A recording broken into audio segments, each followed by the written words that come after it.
నమస్తే పీపుల్, నా పేరు మలేష్. నేను ఖత్తర్లో ఉంటాను.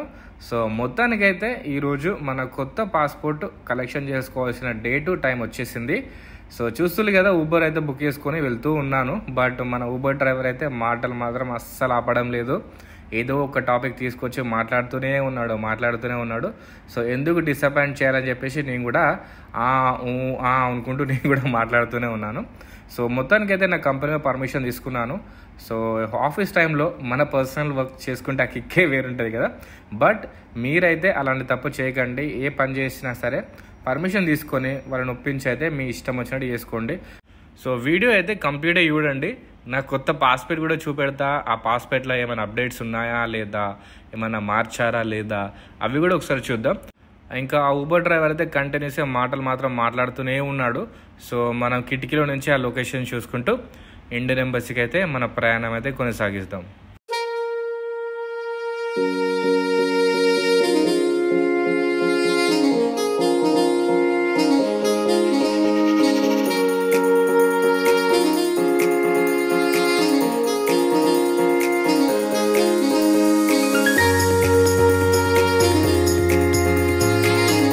సో గాయస్, మొత్తానికైతే మనం ఇండియన్ ఎంబసీ చేరుకున్నాం. ఆల్రెడీ లాస్ట్ వీడియోలో చూసారు కదా, ఇదే మన ఇండియన్ ఎంబసీ అన్నట్టు.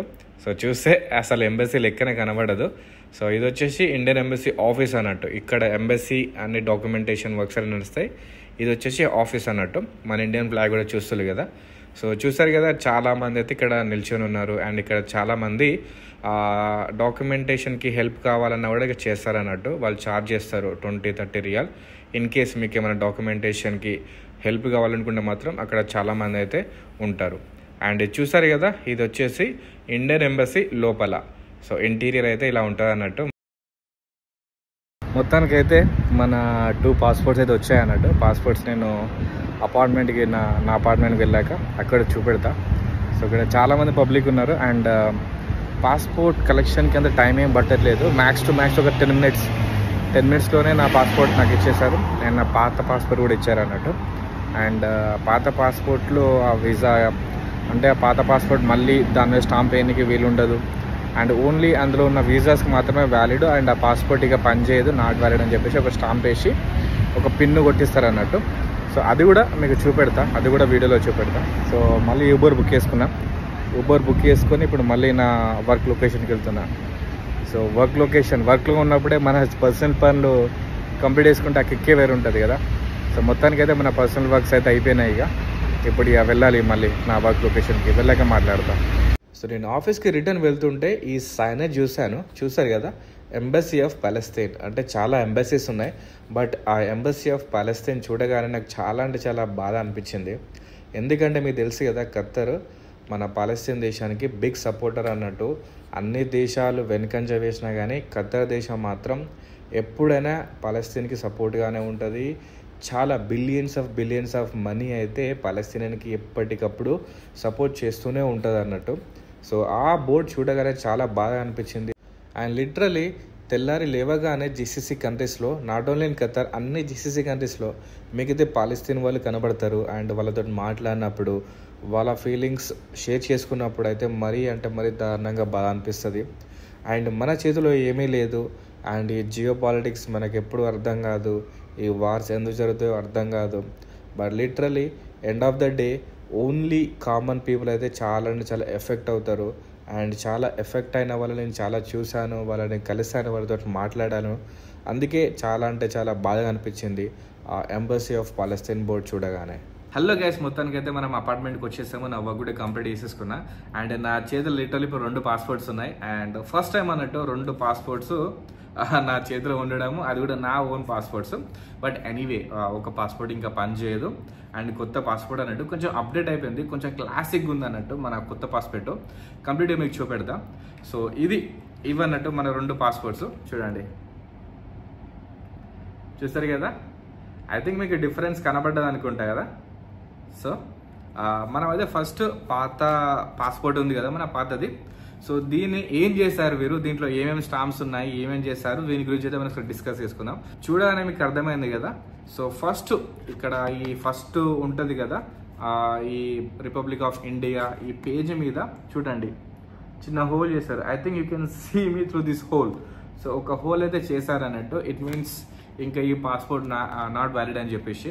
అండ్ అంతేకాదు ఈ పేజ్ వెనకాల, ఈ మెయిన్ పేజ్ వెనకాల ఒకసారి చూడండి, ఒక స్టాంప్ కూడా వేశారన్నట్టు. ఇది ఉంది కదా వర్టికల్గా, ఇది వచ్చేసి స్టాంప్ అన్నట్టు.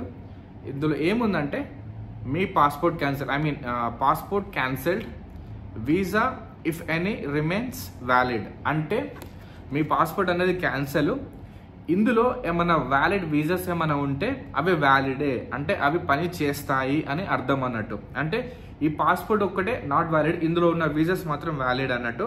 అండ్ ఇందులో స్టాంప్స్, అంటే వేరే కంట్రీకి పోయినప్పుడు ఈ పాస్పోర్ట్ మీకు చూపించినా కూడా ఇది నాట్ వ్యాలిడ్ అని వస్తుంది. అండ్ అంతేకాదు ఇక్కడ దీంట్లో స్టాంప్స్ కూడా వేయరు అన్నట్టు. ఐ మీన్ మీరు చూస్తారు కదా, మీకు ఒక్క స్టాంప్ చూపెడతా, ఇది ఒకసారి చూడండి. ఇక్కడ మీకు చూపెట్టకూడదు ఇవన్నీ. సో ఇప్పుడు ఈ పాత పాస్పోర్ట్ మీరు ఏ ఇమిగ్రేషన్ సెంటర్కి వెళ్ళినా, ఎక్కడికి వెళ్ళినా సరే కానీ దీంట్లో స్టాంప్ అనేది ఇల్లీగల్, ఇందులో వెయ్యరు కూడా. ఎందుకంటే మీ పాస్పోర్ట్ స్కాన్ చేసినప్పుడు మీ ఐడి ఉంటుంది కదా, ఈ యొక్క పాస్పోర్ట్కి ఒక డిఫరెంట్ ఐడి ఉంటుంది, పాస్పోర్ట్ నెంబర్ అంటారు అన్నట్టు. ఐడి వాళ్ళకి తెలిసిపోతుంది. అక్కడ వాళ్ళకైతే ఇది నాట్ వ్యాలిడ్ అని చెప్పేసి మన ఇండియన్ ఎంబసీ నుంచి వాళ్ళకైతే నోటిఫికేషన్ అనేది వస్తుంది అన్నట్టు ఇమ్మీడియట్గా. సో దట్ ఈ పాస్పోర్ట్ అనేది ఇంకా పని చేయదు. ఓన్లీ ఇందులో ఉన్న వీసాస్, అంటే ఇప్పుడు ఖత్తర్లో ఉంటే ఖత్తర్ వీసా, అండ్ అమెరికాలో ఉంటే అమెరికన్ వీసా. అమెరికా వీసా ఒక 10 years మీరు టూరిస్ట్ వీసా తీసుకున్నారు అనుకో, అమెరికా టూరిస్ట్ వీసా. సో 10 yearsకి మీ పాత పాస్పోర్ట్లో ఇక్కడ వేశారనుకో, మీరు మీ యొక్క కొత్త పాస్పోర్ట్తో పాటు మీ పాత పాస్పోర్ట్ వాళ్ళకి చూపెడితే వ్యాలిడ్ అన్నట్టు. అంటే మళ్ళీ మీకు డిపోర్టేషన్ కానీ ఇలాంటి హెడ్ఏక్స్ మాత్రం ఏమీ ఉండదు. సో ఇందులో ఉన్న వీసాస్ వ్యాలిడ్, ఓన్లీ ఈ పాస్పోర్ట్ మాత్రమే నాట్ వ్యాలిడ్. దీంట్లో ఇంకా వేరే స్టాంప్స్ కానీ ఇమిగ్రేషన్ ప్రాసెస్కి మాత్రం. అండ్ ఈ పాస్పోర్ట్ యొక్క నెంబరు చాలా అంటే చాలా ఇంపార్టెంట్. ఎవరైతే మీరు టికెట్స్ బుక్ చేసుకునేటప్పుడు కానీ, అండ్ మీ సీవీలో కానీ, అండ్ ఇంకా మీ ఖత్తర్ ఐడికి లింక్ అయిన ఈ పాత పాస్పోర్ట్ యొక్క నెంబర్ ఉంటుంది కదా, అవన్నీ మీరు అప్డేట్ చేసుకోవాలి. లేకపోతే మళ్ళీ ఇమిగ్రేషన్కి వెళ్ళేటప్పుడు వచ్చేటప్పుడు మళ్ళీ మిమ్మల్ని ఆపి అక్కడ మీ దగ్గర ఫైన్ తీసుకొని చాలా హెడ్ఏక్ ఉంటుంది అన్నట్టు. సో ఇప్పుడు నా ఖత్తర్ ఐడి కూడా ఎక్స్పైర్ అవ్వనీకి వచ్చింది. నేనేం చేశానంటే నా కొత్త పాస్పోర్ట్ ఉంది కదా, నా కొత్త పాస్పోర్ట్ డీటెయిల్స్ అన్నీ నా హెచ్ఆర్కి నేను షేర్ చేశాను. వాళ్ళకి ఏమి చెప్పానంటే, ఇప్పుడు మీరు కొత్త ఎమిరేట్స్ ఐడి ఏదైతే రెన్యూవల్ చేస్తున్నారో దానికి నా యొక్క కొత్త పాస్పోర్ట్ యొక్క నెంబరు యాడ్ చేయండి, నా పాత పాస్పోర్ట్ తీసేయండి అని చెప్పేసి ఎంబసీ నుంచి రాగానే స్కాన్ చేసి నా హెచ్ఆర్కి డాక్యుమెంట్స్ అన్ని షేర్ చేసి ఆన్ ద స్పాట్ అయితే సొల్యూషన్ అయితే వాళ్ళకు నేను ఇచ్చేసాను. సో దట్ నాకు ఫ్యూచర్లో ఎలాంటి హెడ్ఏక్ అనేది ఉండదు. అందుకే చెప్తున్నాను, మన ఛానల్ సబ్స్క్రైబ్ చేసుకోండి. ఇలాంటి చిన్న చిన్న టిప్స్ మీకు ఎప్పటికప్పుడు అప్డేట్ అనేది వస్తూ ఉంటుంది మన ఛానల్ ద్వారా. అండ్ అంతే, అంతకు మించి పెద్దగా ఏమీ లేదు. ఓన్లీ ఇక్కడ హోల్ ఉంది అండ్ దీని వెనకాలే ఈ స్టాంప్ అయితే ఉందన్నట్టు.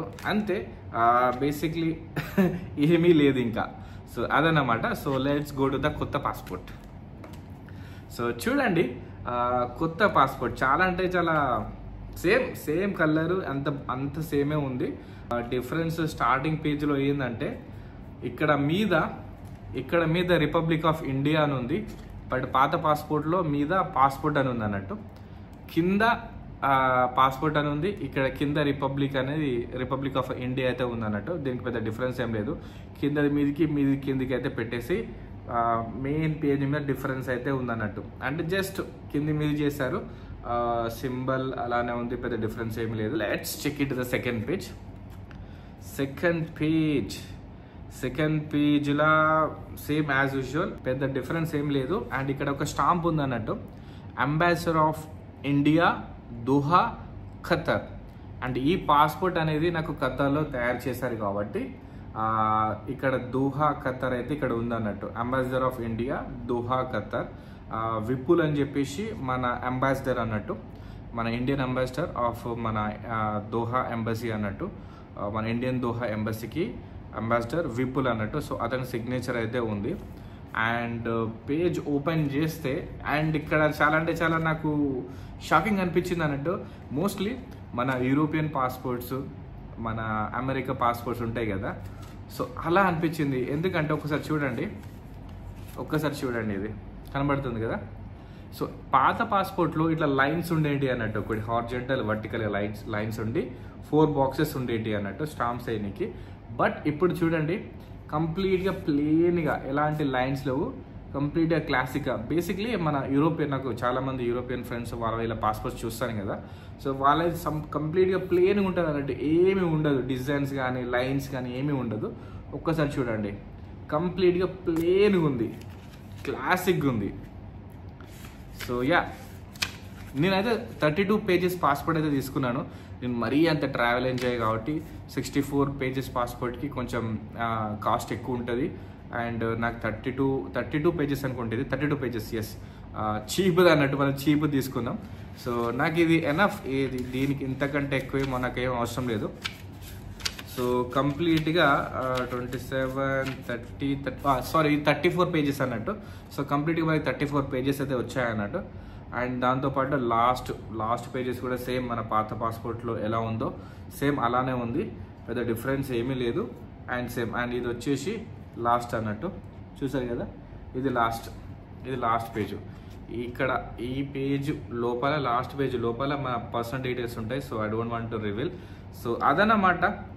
బట్ ఓన్లీ డిఫరెన్స్ ఏంద్రా అంటే దీంట్లో ఓన్లీ ఇదొక్కటే మేజర్ డిఫరెన్స్ అన్నట్టు. ఇందులో లైన్స్ ఉండేటి పాత పాస్పోర్ట్లో, మన కొత్త పాస్పోర్ట్లో ఎలాంటి లైన్స్ ఏం లేవు. సో అదొక్కటే మేజర్ డిఫరెన్స్, మిగతా అంతా సేమ్ టు సేమ్. సో అదనమాట.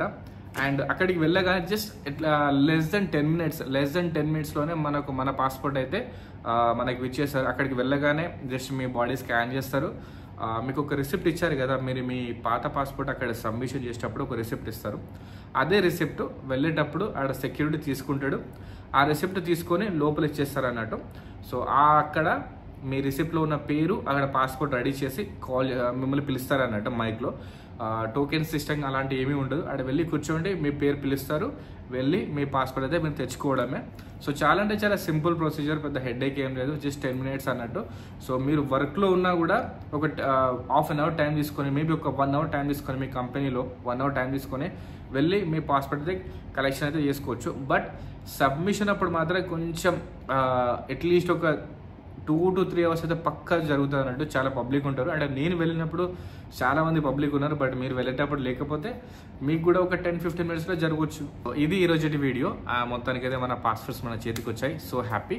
అండ్ ఇంకా వాల్యుబుల్ ఇన్ఫర్మేషన్, ఇలాంటి వాల్యుబుల్ ఇన్ఫర్మేషన్ కోసం ఖచ్చితంగా మన ఛానల్ సబ్స్క్రైబ్ చేసుకోండి. And going forward next video వచ్చేసి కంప్లీట్గా ఈ పాస్పోర్ట్ రిక్వెస్ట్ ఎలా రేస్ చేయాలి, ఇండియన్ ఎంబసీ పేజ్కి ఎలా వెళ్ళాలి, మీ యొక్క డాక్యుమెంట్స్ అక్కడ మీరు ఫిల్అప్ చేసేటప్పుడు ఎంత జాగ్రత్తగా ఉండాలి, ఎలాంటి మిస్టేక్స్ చేయకుండా ఎలా చేయాలి, కంప్లీట్గా స్టెప్ బై స్టెప్ మనం మాట్లాడుకుందాం. Thank you so much for watching. See in the next video. Bye.